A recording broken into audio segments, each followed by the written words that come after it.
These things are fast.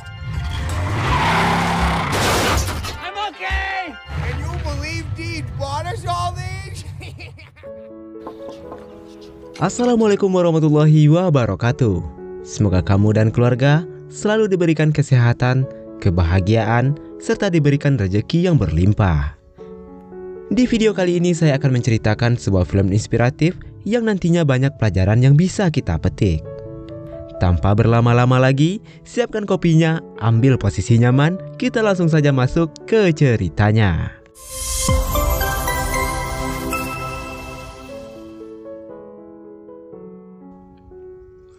Pria ini bernama Prison Black yang merupakan seorang miliarder yang telah berusia 82 tahun.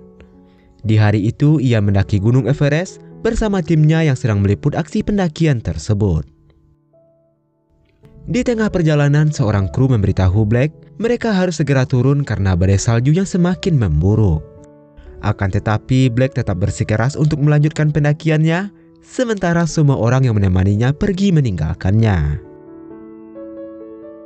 3 jam kemudian Black telah sampai di puncak, namun tubuhnya telah membeku. Berita kematiannya membuat heboh kota New York, karena Black dikenal sebagai seorang visioner yang berhasil merubah stasiun radio kecil menjadi sebuah media raksasa dunia. Black ditemukan tewas membeku saat dirinya telah berhasil mencapai puncak Everest. Dan terlihat seorang pembawa berita dari acara Inside Access bernama Meg. Ia menginformasikan bahwa Black hidup sebatang kara, tidak punya istri dan tidak memiliki keluarga lainnya. Black juga tidak meninggalkan surat wasiat hingga menimbulkan pertanyaan, siapa yang akan menjadi penerima wasiat 49% saham senilai 40 miliar dolar atau sekitar 500 triliun rupiah. Babe, where's Babe? Save Preston Blake from becoming a human popsicle. Blake's death, but bounced back after a statement by Blake's longtime. Sementara itu, Chuck Seider yang merupakan CEO dari perusahaan Black Media sedang memimpin sebuah rapat untuk menemukan siapa yang akan mewarisi saham milik Black. Dan ternyata Chuck memiliki rencana jahat untuk menjual perusahaan tersebut agar dirinya bisa menjadi lebih kaya. Lalu tidak lama kemudian sebuah mesin fax berbunyi. Mereka mendekati mesin itu yang mengeluarkan sebuah nama, yaitu Longfellow Deeds, yang dipercaya akan menjadi pewaris Black. Chuck bersama seorang penasihat umum Black Media bernama Cecil memutuskan untuk mencari Deeds.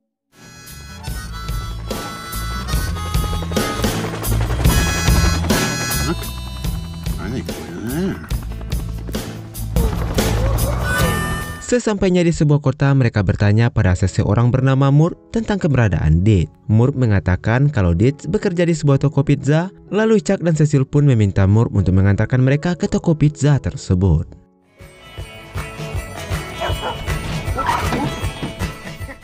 Di sana Chuck dan Cecil menemukan banyak sekali kartu ucapan yang dibuat oleh Deeds untuk dijual ke perusahaan kartu ucapan terkenal bernama Hallmark.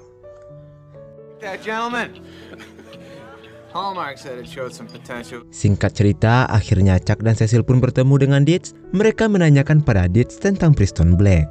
Deeds menjawab, ia hanya mengetahui bahwa Black adalah nama ibunya saat gadis. Chuck pun memberitahu bahwa Preston Black adalah seorang miliarder, adik dari ibu Deeds yang baru saja meninggal dunia dan mewariskan kekayaannya untuk Deeds. Lalu Chuck dan Cecil mengikuti Deeds yang sedang mengantarkan pizza. Di sana terlihat Deeds membagikan pizza tersebut secara gratis untuk orang-orang. Top one's yours. Oh, thank you, Deeds. Of course. Yummy. Get you there a little quicker. Thanks for the lift, Deeds. Deeds juga membantu orang-orang di sekitarnya yang terlihat kesusahan. Chuck lalu memberitahu Deeds kalau ia harus ikut dengan mereka ke New York untuk menandatangani berkas-berkas mengenai warisan tersebut. Chuck dan Cecil berbohong pada Deeds dengan mengatakan bahwa Deeds hanya mendapatkan 300 juta dolar. Dan mereka juga membujuknya agar Deeds mau menjual saham Black Media dan memberikan penawaran yang sangat tinggi. Dan mereka juga meminta Deeds untuk menjauhi beberapa media agar berita ini tidak menyebar. Wow, I'm gonna be the first guy to leave here since Jimmy McNally went. Akhirnya Deeds bersedia ikut ke New York. Saat Deeds bersiap untuk terbang, terlihat warga desa datang untuk melepas kepergian Deeds. Dan sebelum naik ke helikopter, Deeds memberikan sedikit kata-kata perpisahan untuk mereka semua. All my my way to the big city for a business trip. I know. I'll miss you all a lot. You got it, pal.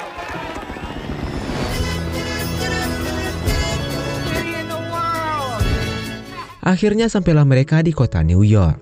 Did langsung dibawa menuju kediaman milik Black yang sekarang menjadi tempat tinggalnya.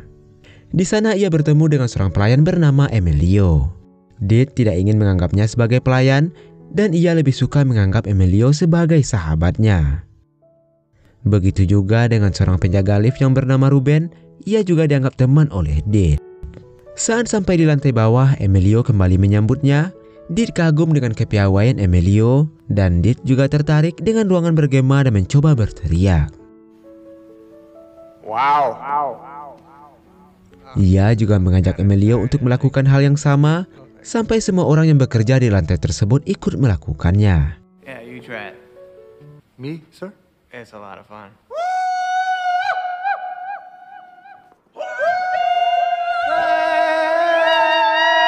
Dengan cepat, Did pun akrab dengan mereka semua. Keesokan paginya, Did menemui Chuck dan Cecil yang sedang rapat bersama pegawai lainnya. Did datang untuk menanyakan apa yang harus ia kerjakan. Tiba-tiba datang seorang atlet bernama Kevin yang marah-marah pada Chuck. Ia meminta gajinya dinaikkan.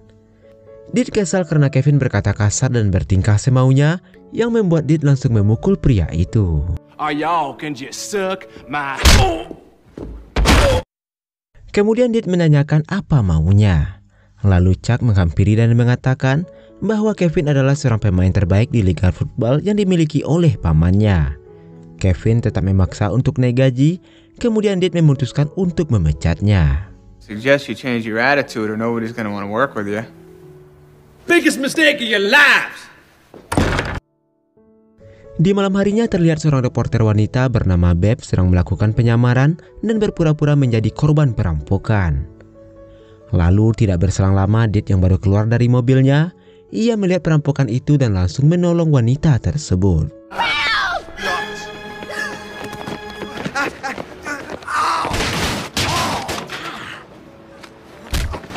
Akhirnya Did berhasil mengembalikan tas milik Beb dan mereka pun berkenalan. Beb mengaku sebagai Pan Dawson yang bekerja sebagai seorang perawat. Lalu Did mengajak wanita itu untuk makan malam bersamanya. Di saat makan malam, mereka saling bercerita satu sama lain. Did menceritakan kalau ia baru saja tiba di New York karena mendapatkan warisan dari pamannya. Saat mereka tengah asik berbincang, tiba-tiba seorang pelayan menghampiri mereka dan mengatakan bahwa Did diundang untuk bergabung bersama seseorang bernama Simon. Lalu Did dan Beb alias Pam akhirnya bergabung bersama Simon. Di sana Did bertemu dengan seseorang yang ingin menulis berita tentangnya di sebuah majalah. Did bercerita jika dirinya mempunyai hobi menulis kartu ucapan, lalu Did membacakan salah satu kartu ucapan yang pernah ia tulis. You are the one who brought me to planet Earth. You are the one who made lemonade for me after I'd come back from play. I love you, Mom, so have a wicked... Di saat ia selesai membacakannya, orang-orang tersebut malah menertawakannya. Did yang kesal karena menjadi bahan tertawaan kemudian memukul mereka satu persatu. Dan secara diam-diam, Beb merekam kejadian tersebut melalui kamera tersembunyi yang telah ia siapkan.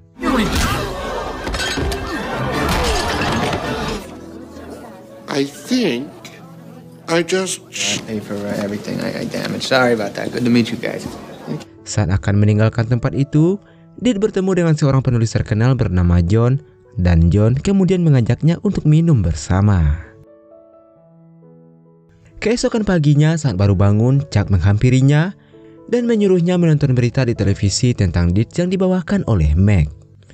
Di dalam berita tayangan tersebut, terlihat Did memukuli orang-orang di restoran, mabuk di pinggir jalan, dan juga aksi Did ketika melempar telur ke mobil bersama dengan John. Watch out, Johnny! Saints. His newest billionaire. Di siang harinya, Did menghadiri upacara pemakaman pamannya.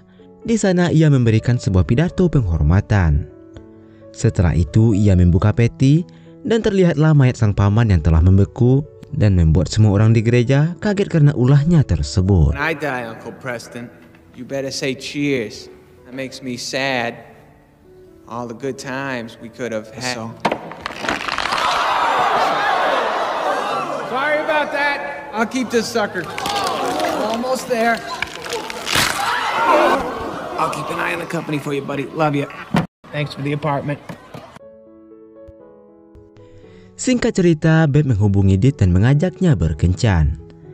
Tapi saat dia berbicara dengan Babe, tiba-tiba Kevin menelpon dan meminta maaf atas tingkah buruknya. Kevin meminta untuk kembali dan berlatih dengan giat untuk memenangkan Super Bowl dan Dit pun menyetujuinya. Lalu Dit akan turun ke lantai bawah. Ia mencoba menuruninya dengan berseluncur.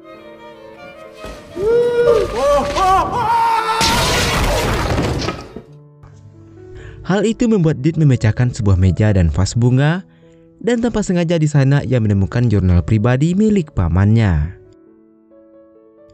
Di malam harinya, Dit berkencan dengan Babe sambil menaiki sepeda di sebuah taman. Di sana Babe mengarang cerita tentang kehidupan masa kecilnya. Babe mengatakan kalau ia berasal dari sebuah desa kecil bernama Winchesterton, Philadelphia. Babe juga mengatakan kalau dulu rumahnya memiliki daun jendela berwarna biru, pintu berwarna merah, dan di depannya ada sebuah ayunan. Lalu Dit menceritakan kalau ia menemukan jurnal milik pamannya. Di sana ia mengetahui kalau pamannya berasal dari keluarga miskin dan bermimpi menjadi seorang DJ. Saat mereka sedang bercerita, tiba-tiba sebuah mobil pemadam kebakaran lewat di belakang mereka. Lalu Dit mengajak Babe untuk melihat apa yang terjadi. Terlihat sebuah apartemen terbakar, akan tetapi penghuninya tidak mau keluar dari sana tanpa kucing-kucing kesayangannya.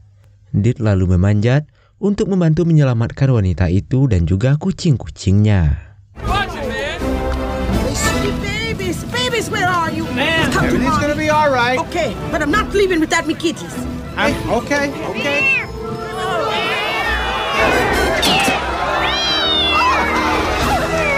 That's Bobo. Thank you, darling. Coming at you, boys!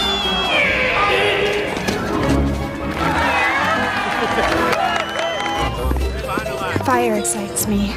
Knock yourself out. Let's do this together. Oh, I'm scared.